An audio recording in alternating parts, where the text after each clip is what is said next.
Survey Sadharba Matunda, Paunam Sung Tangal Kaiten gain Kurso Topa Muk Hore, survey Hanak Pantorokiba, Manipur Tampaki Mufums in the Maru and Ibatare, eviction program, Sida Ikogi, problem talks of them, laying Kolgi Matanda, Ikogi, Pirang Topa,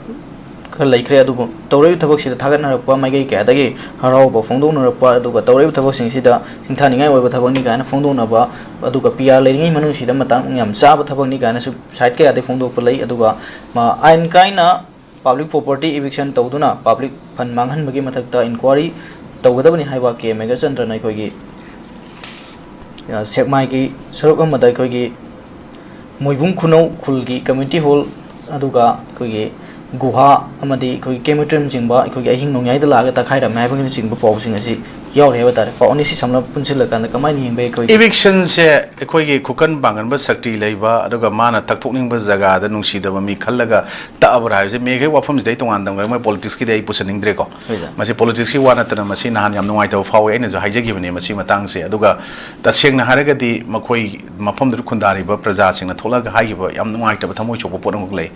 Elected Oliver Mayam Singsina, elected Oidringamatamda, community halls Hazanba, not any Atobotopa Mayam. Construction Tokshalako Mayam Sings election lower Kandamu, Mafum Sadran to guiding a Potsangam Dana, Madugi Poto, Mayama objection to Leramo Henning I delay the Kogi, Adumba crematorium, Aruga Maru and Monapan give the community hold, Mafum Savam, the Sabiragas, the Tokyo, I call not each other, put on the lake couldn't say, Koi Yumna, Yum Massing, Yankani took a lake in Hurricane, high given when I give the go. I think the latter high gives no idea of water money, Aduga Tangal Bonak, I tell ye, Paring them Takaiba, how they have a say. Yamanga is a no in high Germany, eviction or in the Umsuna high China. Whether Madu Kanagi jurisdiction Makato, the Mahut Department Katorangani, a Mahutki director, Kogi, Sarutamzi, Amuna Kanazeko, Zadam said, a Quena Tamzaning Basi Magina, Kongo to bring a civil law, which could country, Casturi Tungia Awanga, Koiwana Kalaga, second in Mayam Hotel Mayam Paminev. Masi came to the Haiti. I think it was eviction Tomatamda, who say, Yamna Nuita, Ponamuka, Ingarang Tarakoni Konumanga.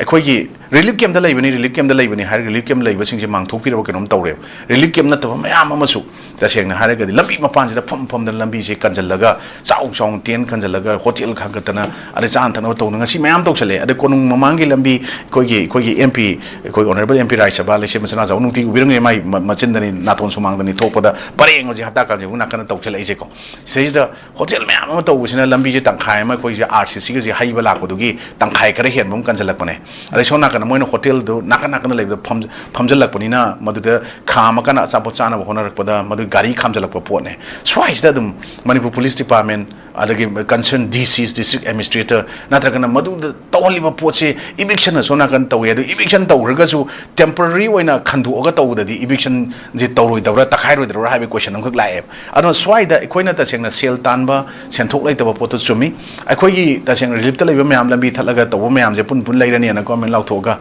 Mother Labi was young when he laid the Busian and the Position still Tanari, Madu Makona talks of Tukashukai, Adrida, a quickie, eviction in a leho, put the Mayangupi, Hypdarico, quite much community push and Menatico, Yahoo, Hotel from a mark to the Kamina Torino. Mayang Yahurib. Arigi Swida Su, Sumbagila Aga Pamjanba, Arigita Shang Haragadi, Atopa, item Mayamami Yonba, the Udana Maramoraganda, Equi, Maduda, Natang, Home Mamalda, Mayamla, Saba, Dinuaiba, Mapam the Park Saudana, Hatakan, Jabung Layman, the Pambani, Haradi, Mapam Piraga, Krapaba, Other Swida, Ainasum Dabada, Moisica Mine Torino, Haikanda, Makoisi, Kanugi, Kat Shemi, and Hyper Potam Yaw, relive the Laban Hibagi, other relive the Lagadi, Hyper Potsi, Lala Sumasu, Adam Buto, the way Lambi Mary Pamato, we are going to have a port. I think which any Zagasing the young Bioba. Equina traffic consisted or a traffic jam or a Huzilak with Asia, Wangangla Amdai, the Secunda, Moye, traffic police with the Manipur, with the video with the Kandiko, Amana Jacket Lily, Ani Tupizupti, Ani Amadi Yunga, Sumali, Moy home told Lambi the Picha,